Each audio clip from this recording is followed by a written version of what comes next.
Assalamualaikum warahmatullahi wabarakatuh. Syukur alhamdulillah bahwa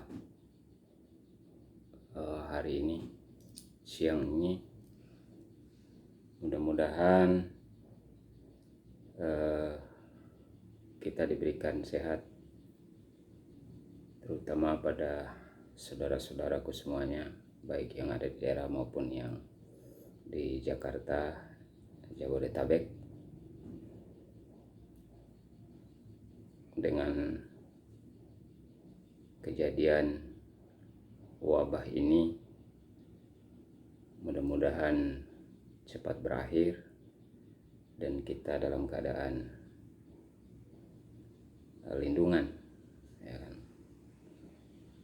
Lindungan Allah, semuanya sehat. Amin amin ya rabbal alamin. Tentu dalam konteks ini saya selaku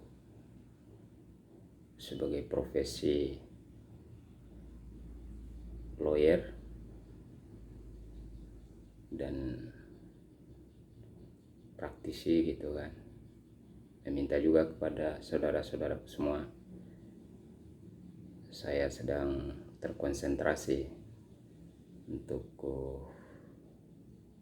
mengambil kuliah ini di UPH,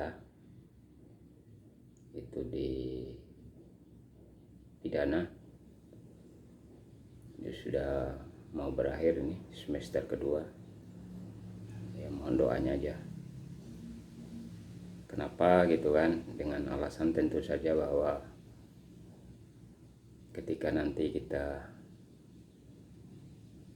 berakhir, waktu yang ditentukan di dunia ini, pada suatu saat kita akan kembali kepada Allah. Itu yang pertama adalah amal jahriyah, ilmu yang bermanfaat, lalu kemudian anak yang soleh.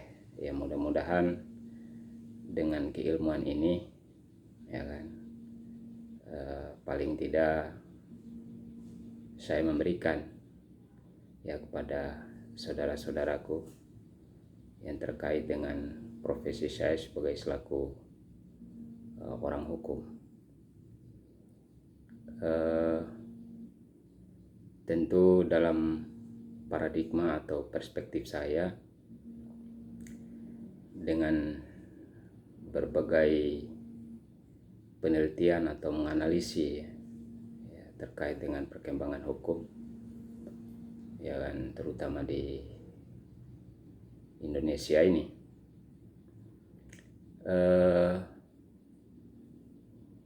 dan saya mencoba juga, ya kan, korelasikan, ya kan, terkait dengan penanganan atau saya mendampingi klien, ya kan, terkait ini pro bono itu kan, baik kasus yang ada di Jakarta maupun di Sumatera, di Lampung, karena itu keluarga orang-orang yang sangat membutuhkan, dan rata-rata mereka itu orang-orang masyarakat yang buta hukum dan masyarakat kecil. Tentu saja sangat membutuhkan bagaimana terkait dengan yang dihadapi oleh mereka itu paling tidak memberikan satu edukasi, ya kan, lalu pendampingan agar hak-hak hukumnya itu terjawab, ya kan, sehingga kemudian penegak hukum tidak semena-mena, ya kan. Saya sebetulnya begini, hukum itu kan mampu, ya kan, sebetulnya kalau setiap persoalan menyelesaikan, ya kan. Tapi terkadang hari ini kan setiap kalau kita mereview setiap kejadian itu, setiap peristiwa atau persoalan itu sudah terbelenggu, ya kan. Karena kita masuk dalam konsep, ya, konsep tekstual atau undang-undang. Bicara hukum adalah bicara norma-norma hukum, ya, yang tentu pedomannya itu adalah perilaku manusia, ya, manusia dengan manusia, bagaimana dia berinteraksi, bagaimana dia hubungan sosial, ya, dan lain sebagainya. Lalu kemudian bagaimana hubungan manusia dengan alam, ya. Nah, tentu norma hukum itu tidak sekedar bicara tekstual, ya, atau bicara undang-undang, ya, yang berlaku saat sekarang ini, ya, atau kepastian, ya, dalam istilah hukum itu adalah kepastian hukum. Tapi hukum itu mampu mewujudkan, ya kan, nilai-nilai keadilan, ya kan. Hukum mampu memberikan kedamaian, kesejahteraan, ya kan, kebahagiaan terhadap manusia atau masyarakatnya, ya kan.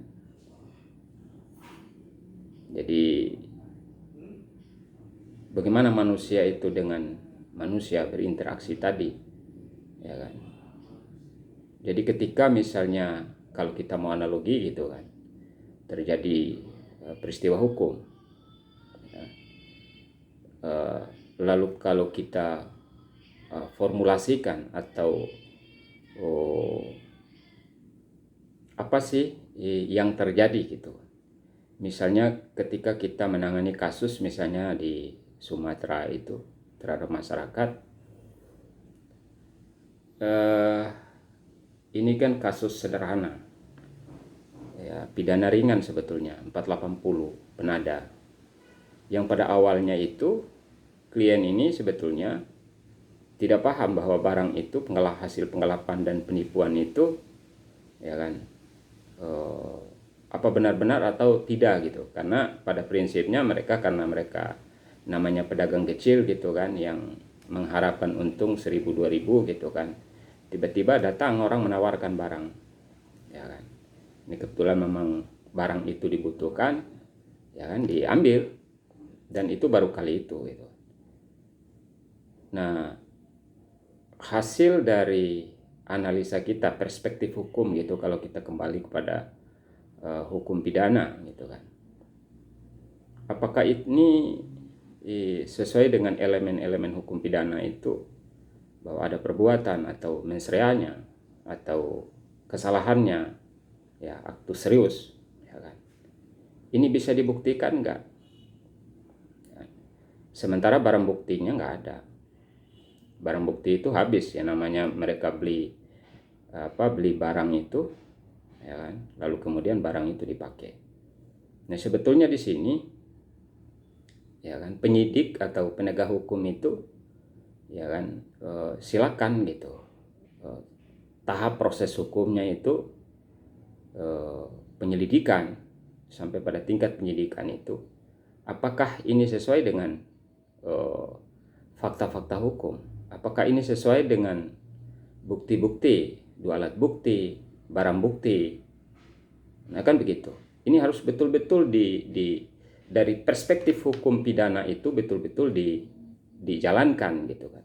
Jadi tidak kembali ke persoalan awal, tidak hanya sekedar tekstual, tidak hanya sekedar berdasarkan undang-undang, ya, atau kepastian hukum, ya, tapi paling tidak juga, ya, kita sebagai penegak hukum, ya kan, hakim, jaksa, polisi, lawyer, ya kan, itu juga harus keluar dari perspektif itu gitu. Mampu nggak kita mengadopsi tadi, ya, bagaimana nilai-nilai keadilannya, bagaimana nilai-nilai kemanfaatannya. Itu juga yang harus kita kedepankan kalau kita mau jalankan hukum itu seperti yang diharapkan oleh kita semua. Karena negara ini berdasarkan hukum. Tapi jangan juga, ya kan, yang hari ini tentu yang menjadi adagium ya masyarakat itu, atau pesimistik masyarakat bahwa hukum itu hanya berlaku di kalangan masyarakat bawah, sementara masyarakat atas itu kan ketika mereka dihadapkan dengan persoalan hukum ya bisa dilihat ya kan terjadi hari ini gitu kan. Contoh kasusnya kasus korupsi ya kan bisa dilihat, bisa dibuktikan. Tapi ketika masyarakat kecil yang maling ayam, ya hal-hal kecil gitu kan, prosesnya luar biasa, sangat super ketat gitu kan. Nah inilah yang harus dikaji, ya kan, dikaji lebih dalam. Nah tentu saja bahwa ini adalah tugas kita semua, apalagi kita sebagai teman-teman penegak hukum, melihat dengan perspektif, ya kan, dengan nurani gitu. Ya kan? Itu yang terpenting yang harus kita kedepankan. Lalu kemudian ini justru terjadi, ya kan, terjadi dikotomi terkait teks hukum itu atau perundang-undangan itu. Artinya memahami secara normatif ya positivistik gitu kan, tapi tidak diaplikasikan secara objektif, ya kan, yang berdasarkan tadi apakah ini sudah berdasarkan sesuai dengan nilai keadilan, apakah ini berdasarkan sesuai kemanfaatan, atau berdasarkan bahwa lebih tegaknya sebuah hukum itu, keadilan itu berdasarkan ketuhanan yang Maha Esa. Nah ini sebagai landasan, sebagai acuan, sebagai instrumen ya buat penegak hukum. Nah itu maksudnya. Ya. Jadi jangan dalam hukum itu kan with the law is great in offense. Jadi ibarat kalau kita menganalogikan pisau dapur itu, ya pisau dapur tajam ke bawah, tumpul ke atas. No ini realita, ya realita yang terjadi, ya kan, bahwa masyarakat kecil ketika dihadapkan dengan persoalan hukum itu luar biasa, ya kan. Sementara, ya kan, ini mohon maaf, ya kan, orang-orang elit, ya kan, yang melakukan korupsi, ya kan, dan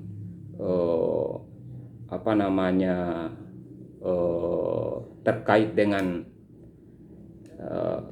kasus extraordinary crime, ya kan, kejahatan manusia, korupsi, ya narkoba dan lain-lain itu kan bisa kita lihat hari ini, ya, dengan perspektif, dengan kacamata kita.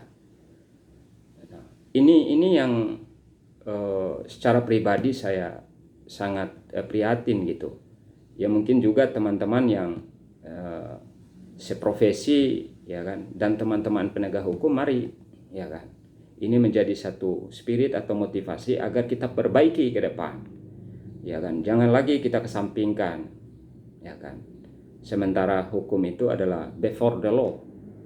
Hukum itu adalah persamaan di mata hukum. Persamaan, mau pejabat dia, mau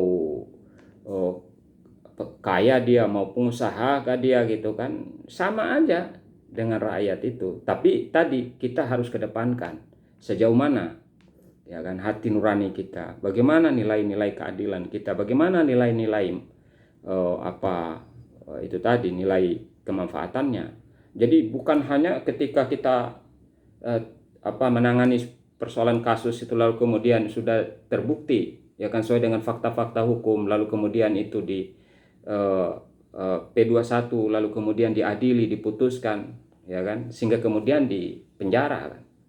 Nah, kita lihat sekarang penjara itu udah overload, ya kan, penuh, ya kan. Apakah dengan itu, dengan alasan bahwa ini efek jera, lalu kemudian nanti tidak akan lagi melakukan perbuatan-perbuatan? Tidak seperti itu sebetulnya kalau kita mengacu kepada undang-undang lembaga pemasyarakatan itu.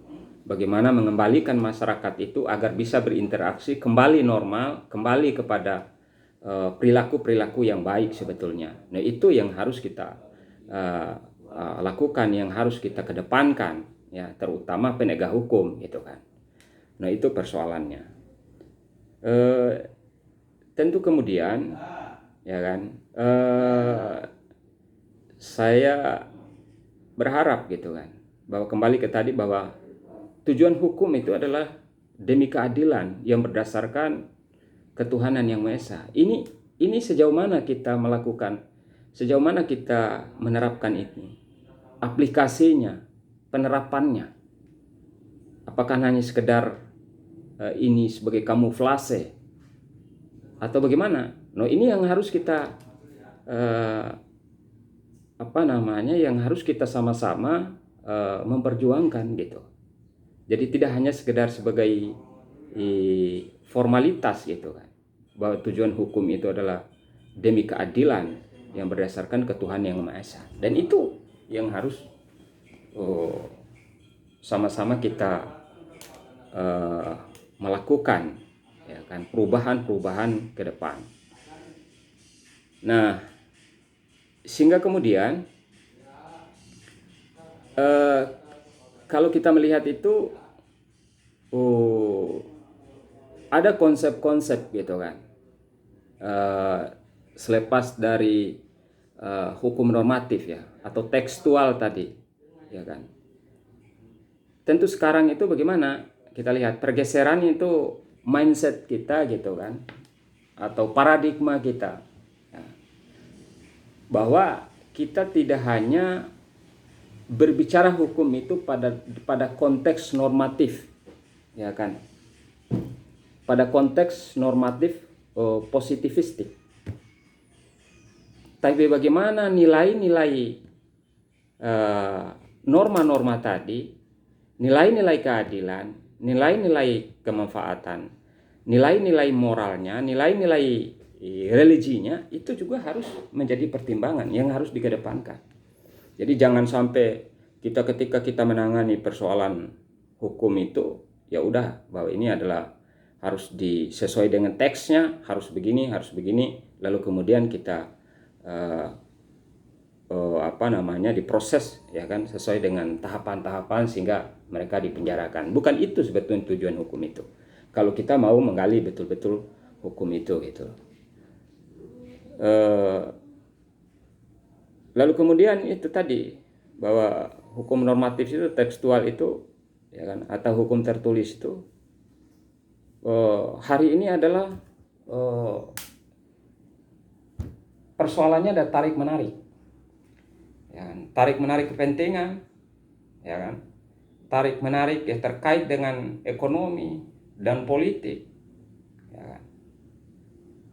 Ya, sehingga ini terkontaminasi sampai pada arus bawah, pada level bawah, pada masyarakat kecil, karena melihat mungkin ini menjadi instrumen ya, kejadian-kejadian atau peristiwa-peristiwa hukum yang terjadi pada elit-elit di atas gitu kan.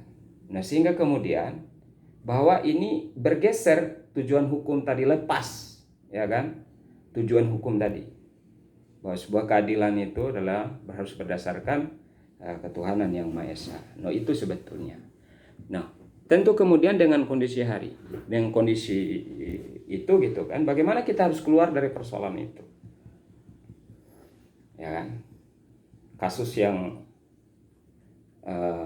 kita tangani, yang kita dampingi itu tadi gitu kan. Ya, kasus ini kan sebetulnya kasus-kasus yang terjadi di masyarakat itu bukan kasus pidana ringan, bukan kasus-kasus yang dialami adalah terjadi yang hari ini adalah extraordinary crime, ya, kejahatan. Tidak seperti itu gitu. Lalu kemudian bagaimana caranya dengan problem itu? Ada semacam pendekatan hukum, ya kan, pendekatan hukum yang baru. Ini menurut perspektif saya gitu kan. Di dalam bukunya Minsky itu adalah Comparative Law and Global Context. Jadi ada 4 itu, ya, atau disebut dengan legal pluralism. Jadi memahami hukum itu yang pertama adalah normatif filosofi. Yang kedua adalah normatif legistik. Yang ketiga adalah social legal. Yang keempat adalah legal pluralism. Legal pluralism approach. No, ini dari aspek perspektif hukum sosiologis. Bisa nggak kita pakai ini? Bisa. Artinya dengan perspektif yang baru, ya kan? Yang untuk diadopsi oleh penegak hukum, baik itu pengadilan, kejaksaan, kepolisian, ya, advokat, dan instansi terkait dengan penegak hukum, ya kan? Jadi ini adalah sebuah pendekatan yang baru dengan pengertiannya perspektif yang baru, ya kan? Legal pluralism ini ada tiga wilayah hukum yang perlu diperhatikan oleh penegak hukum itu. Yang pertama adalah legistik, yaitu hukum negara, ya kan? Hukum negara yang sangat positivistik, gitu kan. Lalu kemudian sosiatik, ya kan? Sosiatik atau sosial, ya kan? Social fact, ya kan? Dan aspek-aspek sosial, ya, aspek sosial lain yang harus juga itu yang harus menjadi pertimbangan, yang harus diadopsi, diterapkan, ya. Lalu kemudian itu dalam bahasa hukum adalah natural law, ya kan? Ini adalah hukum alam, di mana hukum alam itu di dalamnya itu ada etik, ada moral, ada religi, ya kan? Artinya bagaimana bicara etika, bagaimana bicara moral, bagaimana bicara religi, artinya agama. Ya, tentu ini menjadi demi keadilan. Tujuan hukum itu demi keadilan, ya kan, berdasarkan ketuhanan yang Maha Esa. Nah, ini menjadi pertimbangan. Sementara di negara-negara Eropa itu yang civil law atau common law itu udah menerapkan itu, gitu loh. Ya. Bagaimana kita hari ini, gitu? Indonesia mampu nggak itu, gitu? Ya kan, menerapkan atau mensosialisasikan itu. Ya, artinya berdasarkan hati nurani yang kemudian itu diaplikasikan, diterapkan, ya kan, agar ada masyarakat, di tengah masyarakat itu tidak berapologi, ya, masyarakat itu tidak pesimistik, ya kan, tidak ambigu, ya kan, tidak ragu, gitu kan, terhadap penegak hukum. Nah, oleh karena itu berikan satu landasan hukum itu yang betul-betul, ya kan, berdasarkan itu tadi, ya, apakah ini sudah diterapkan, ya, sesuai dengan kemanusiaan, apakah itu sudah diterapkan sesuai dengan peradaban, ya, etika, moral, dan lain-lain, sehingga kemudian masyarakat itu merasakan ada kebahagiaan, ada kesejahteraan, sehingga itu akan terjadi pada side effect-nya itu pada aspek-aspek lain, aspek ekonomi, aspek politik, dan aspek-aspek lain. Nah, ini tentu kemudian yang harus menjadi acuan kita bersama, terutama itu penegak hukum. Itu yang harus menjadi prioritas, gitu kan. Lalu kemudian kita bicara keadilan tadi, ya, dalam istilah bahasa hukum itu perfect justice itu keadilan yang paripurna. Keadilan paripurna itu akan terjadi di mana, ya kan, dialami, ya, ketika masyarakat kecil dihadapkan dengan persoalan hukum. Disitulah, ya kan, perfect justice itu adalah keadilan yang paripurna. Di situ itu. Artinya juga kita lihat, gitu, dalam konteks atau peristiwa-peristiwa itu sejauh mana, gitu kan. Ya, apakah ini tadi, gitu kan, mereka melakukan kalau itu terbukti, lalu kemudian kasus-kasus itu kasus-kasus besar gitu kan, pidana-pidana yang berat, ya silakan, ya kan. Tapi kalau memang itu pidana-pidana ringan, ya tentu kemudian kan tidak seharusnya kita kan berdasarkan tadi dalam konteks teks ya, atau hukum yang tertulis gitu kan. Tapi paling tidak itu ini manusia ya, masyarakat yang harus dididik, ya kan? Manusia harus diproteksi, ya. Manusia harus diberikan satu edukasi hukum, ya kan? Mungkin mereka nggak paham hukum dan lain-lain gitu kan. Nah itu seharusnya, karena tidak semua persoalan hukum atau kasus itu selalu dibawa kepada pengadilan, ya kan? Harus jatuh hukuman, ya kan? Lalu kemudian itu dipenjara, ya kan? Belum tentu juga, ya kan? Di lembaga pemasyarakatan itu dididik, ya kan, secara sesuai dengan undang-undang, ya kan? Agar masyarakat itu mawas diri, lalu kemudian dia kembali ke tengah-tengah masyarakat itu sadar tidak akan lagi melakukan hal-hal yang terkait dengan hukum. Dia sadar gitu, sadar hukum gitu kan. Tapi pada kenyataan fakta yang selama ini ketika mereka sudah masuk penjara, keluar, ya mereka berbuat lagi. Nah dari sini nih, ya kan, yang harus kita koreksi, ya kan,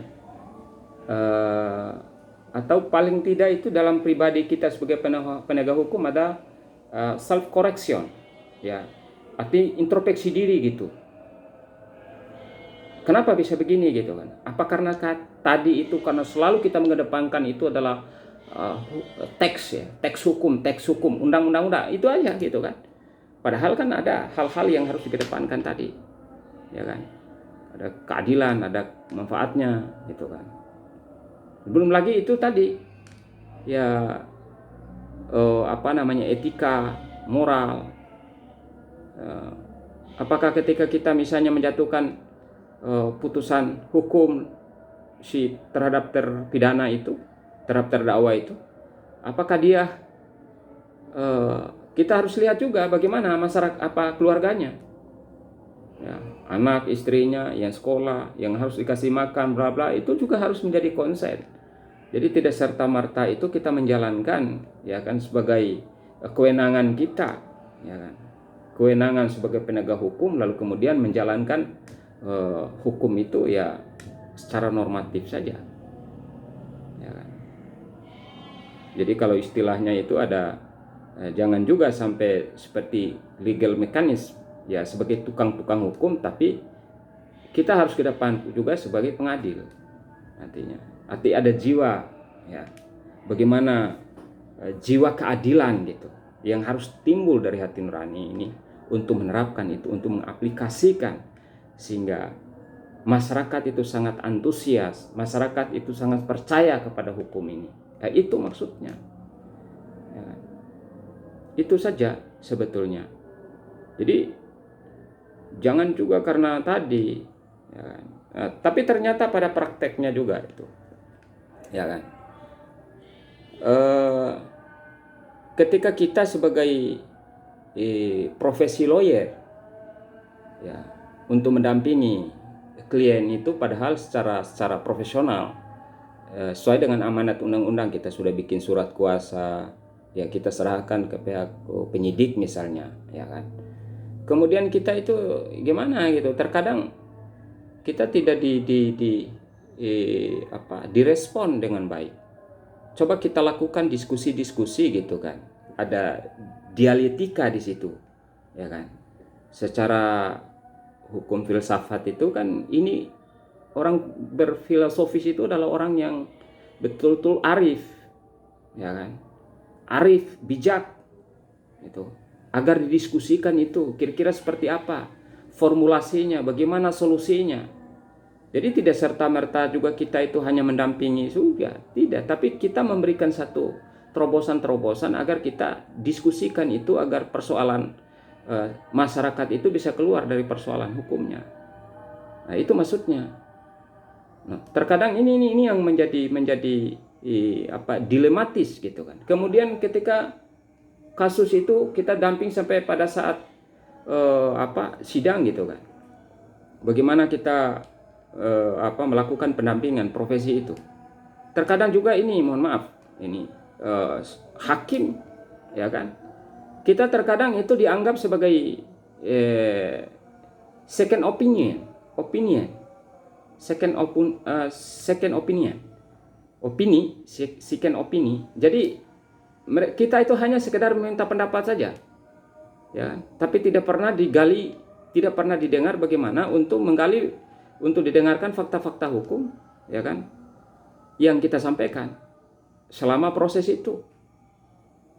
Lalu kemudian terkadang juga hakim nih, ya kan, ya, dugaan saya juga kadang-kadang ini lebih berpihak pada masuk pada wilayah JPU, masuk pada wilayah JPU, sehingga kita untuk menyampaikan hal-hal yang terkait dengan persoalan-persoalan untuk mendampingi hak-hak hukum yang terhadap klien ini, terdakwa itu, ini juga diabaikan juga, gitu kan. Karena itu tadi, karena hakim itu sudah